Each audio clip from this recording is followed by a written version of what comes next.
2024학년도 대학 수학능력시험 수학 1 수학 2과목 9번서부터 15번까지 문제의 해설입니다.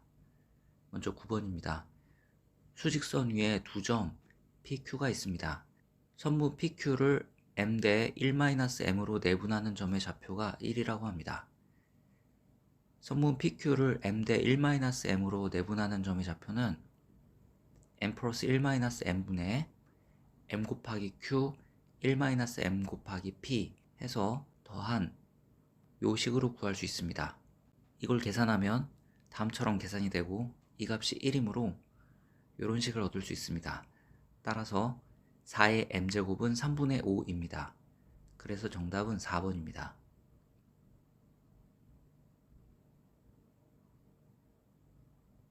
10번입니다. 시각 t = 0일 때 동시에 원점을 출발하여 수직선 위를 움직이는 두 점 PQ의 시각 t에서의 속도가 각각 다음과 같이 주어져 있습니다. 먼저 속도를 적분하면 위치를 구할 수 있습니다. 그래서 점 P의 위치는 속도 V1을 적분해서 다음처럼 구할 수 있고 점 Q의 위치는 속도 V2를 적분해서 다음처럼 구할 수 있습니다. 두 점 PQ 사이의 거리를 FT라고 했습니다. 그래서 FT는 다음처럼 구할 수 있습니다. 이제 절대값 안에 있는 요 3차식을 GT라고 합시다. GT의 그래프를 그려보면 다음처럼 그릴 수 있습니다. 즉 t가 0 이상일 때 GT는 항상 0 이상입니다. 그래서 t가 0 이상일 때 절대값 안이 항상 0 이상이므로 FT는 다음처럼 쓸 수 있습니다. 즉 t가 0 이상일 때는 오른쪽의 그래프가 그대로 FT의 그래프가 됩니다. 이 함수 FT의 그래프를 관찰해 보면 0에서부터 2까지는 증가, 2에서부터 6까지는 감소, 6에서부터 무한대까지 증가임을 알 수 있습니다. 즉 A가 2고 B가 6이라는 뜻이죠. 구하고자 하는 것은 T = A에서 T = B까지 점 Q가 움직인 거리입니다. 즉 T = 2에서 T = 6까지 점 Q가 움직인 거리를 구하면 됩니다. 점의 이동 거리는 VT 그래프에서 넓이를 구하면 됩니다. 그래서 가로축을 T, 세로축을 V라고 하고 점 Q의 속도식의 그래프를 그립니다. 이 그래프에서 2에서부터 6까지 넓이를 구하면 됩니다. 따라서 시각 t = 2에서 t = 6까지 점 Q가 움직인 거리는 2분의 17입니다. 그래서 정답은 2번입니다.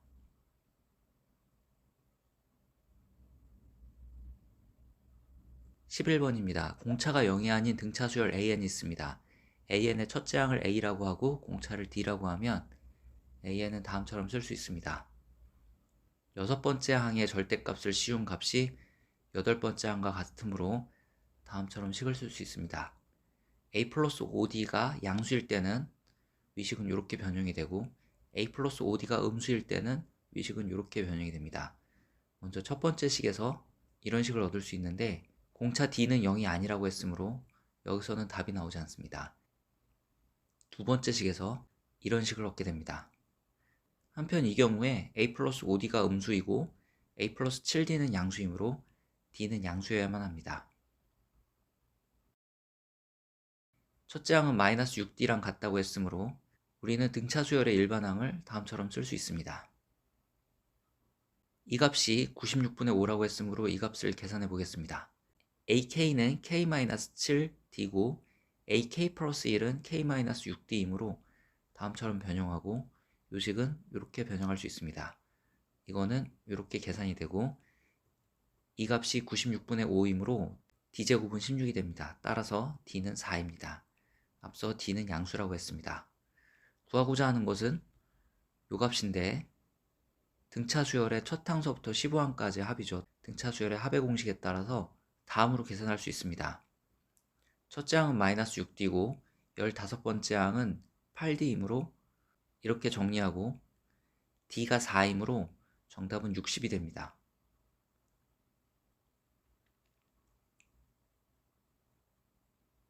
12번입니다. 함수 fx의 그래프는 다음과 같습니다. 여기에 함수 gx의 그래프를 그려보겠습니다. 0에서부터 6 사이에 있는 실수 t에 대하여 t보다 작을 때는 fx의 그래프를 그대로 가져옵니다. 그리고 t 이상인 부분에서는 t,ft를 지나고 기울기가 마이너스 1인 직선을 그립니다. 이것이 y=gx의 그래프입니다. 이 y=gx의 그래프와 x축으로 둘러싸인 영역의 넓이가 최대가 돼야 됩니다. 그러기 위해 t를 어디에 잡아야 되는지 찾는 것이 중요한데, 생각해보면 t 이상인 부분에서 직선이 곡선에 접할 때가 조건에 맞는 경우임을 알 수 있습니다. 따라서 도함수가 마이너스 1이 되는 t를 찾아야 됩니다. 이것을 찾기 위해 f를 미분합니다. 이 값이 마이너스 1이 되는 x를 찾으면 x는 3 또는 7인데 t는 0에서부터 6 사이이므로 t는 3이 됩니다. 여기에 x좌표가 3이고 요점의 좌표는 3,6이라는 뜻입니다. 따라서 보라색 직선의 방정식은 다음처럼 구해집니다. 이것으로부터 이 보라색 직선의 y절편이 9임을 알 수 있습니다. 이런 상태에서 함수 y=gx의 그래프와 x축으로 둘러싸인 영역의 넓이를 구하는 게 문제입니다. 즉, 이 부분과 이 부분의 넓이를 구하면 됩니다. 먼저 0에서부터 3까지는 3차 함수를 적분해서 그 넓이를 구할 수 있습니다. 그리고 3에서부터 9까지는 직각삼각형의 넓이에 해당합니다. 각각을 계산하면 다음처럼 계산이 되고, 따라서 정답은 4분의 129가 됩니다.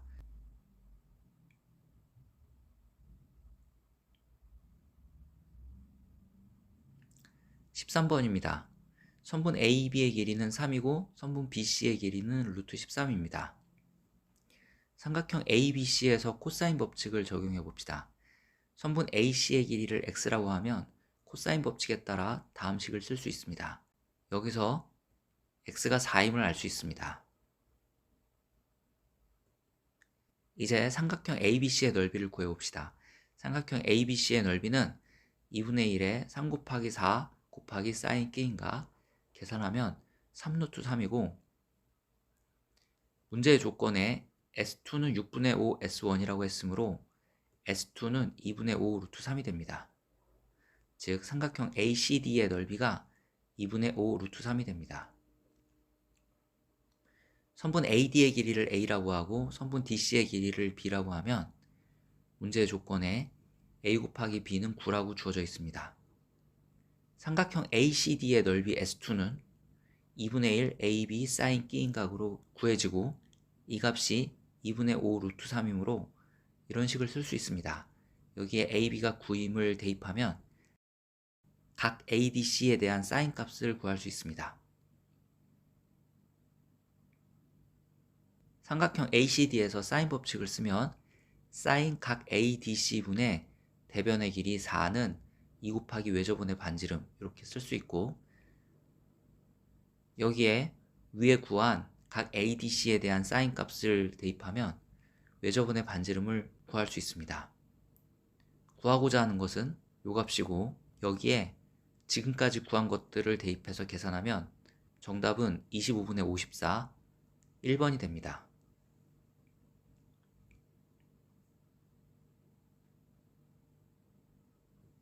14번입니다. 두 자연수 AB에 대하여 함수 fx가 다음처럼 주어져 있습니다. 먼저 x가 2 이하일 때는 fx가 3차 함수로 주어져 있고, 그래프를 그리면 다음과 같습니다. x가 2보다 클 때는 아래로 볼록한 2차 함수인데 요점을 지나고 아래로 볼록한 포물선의 일부가 그래프로 그려지게 됩니다. 이 함수 y는 fx의 그래프와 어떤 실수 t에 대하여 x축에 평행한 직선 y=t가 만나는 점의 개수를 gt라고 할 때 다음 식을 만족시키는 실수 k의 개수가 1이 되어야 한다고 합니다. 오른쪽 그래프는 이 조건을 만족하도록 그렸습니다. 왼쪽 3차 함수의 극소값하고 오른쪽 2차 함수의 극소값이 같을 때, 그리고 k가 그 극소값에 해당될 때 이 값은 9가 됩니다. t가 k일 때 y=t와 y=fx의 그래프는 세 점에서 만나므로 gk는 3이 되고, t가 k보다 작은 쪽에서 k에 접근할 때 y는 fx와 y=t가 만나는 점은 1개가 됩니다. 한편 t가 k보다 큰 쪽에서 k로 접근할 때 y 콜 fx와 y 콜 t가 만나는 점은 5개가 돼서 요 값은 9가 됩니다. 즉 주어진 조건에 부합하게 됩니다. 이렇게 그림이 그려지도록 a하고 b 값을 정해봅시다. 그러기 위해서는 먼저 3차 함수의 극소값을 확인해야 되므로 x가 2 이하일 때 fx를 미분합니다. 그러면 극소인 점의 좌표는 1,-3임을 알 수 있습니다. 이제 x가 2보다 큰 범위의 fx, 이 2차 함수를 미분해 봅니다. 정리하면 다음과 같고, 이것을 통해 x가 2보다 큰 범위에 있는 2차 함수의 극소인 점의 좌표를 구할 수 있습니다. y좌표가 -3이 되어야 하므로 이런 식을 얻을 수 있습니다. a, b는 자연수이기 때문에 이 식에서 b-2의 제곱이 1일 때 a는 48일 수 있습니다. 이때 b는 3 또는 1이 되면 되는데 b는 1일 수는 없습니다. b가 1이면 2분의 b 플러스 2가 2분의 3이 되죠. 2분의 b 플러스 2는 2보다 커야 됩니다. 따라서 b는 1이 될 수는 없습니다. 한편 b-2의 제곱은 4가 될 수도 있습니다. 이때 a는 12가 되고 이런 경우 b는 4가 되면 됩니다. b-2의 제곱이 16이 될 수도 있는데 이때 a는 3이 되고 이런 경우 b는 6이면 됩니다. 이런 가능한 a, b의 순서쌍들 중에 a 플러스 b가 최대값이 되도록 a하고 b를 골라내면 되겠습니다. 그런 경우는 a가 48, b가 3일 때이고 이때 a 플러스 b의 값은 51이 됩니다. 그래서 정답은 1번입니다.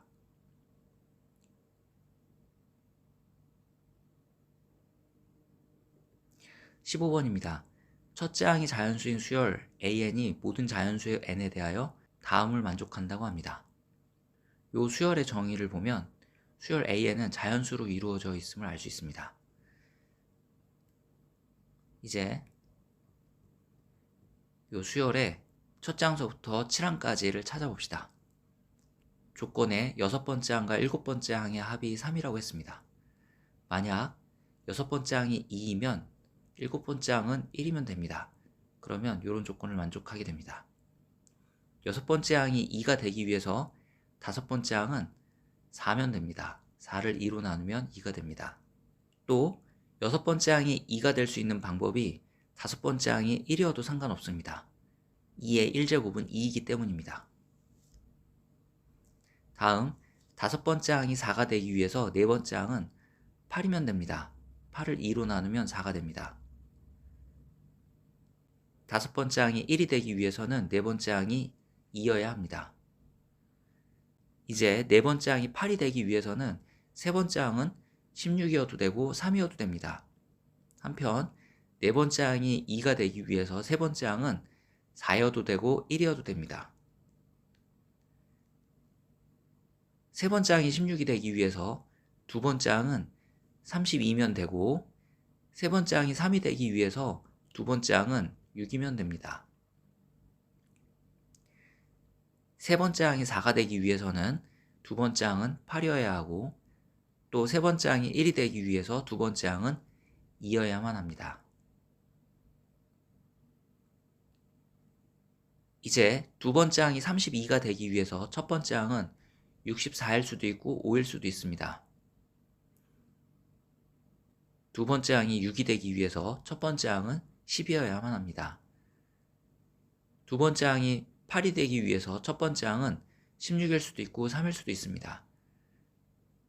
한편 2번째 항이 2가 되기 위해서는 첫 번째 항은 4일 수도 있고 1일 수도 있습니다. 지금 구한 A1들이 6번째 항과 7번째 항이 3이 되도록 하는 A1들이 되겠습니다. 그런데 6번째 항이 1이고 7번째 항이 2가 되는 경우 이런 경우도 이 조건을 만족하게 됩니다. 이때 5번째 항은 2가 될 거고 4번째 항은 4 또는 1이 될 겁니다. 이런 식으로 하다 보면 이런 경우에 첫 번째 항은 이런 것들이 될 수 있습니다.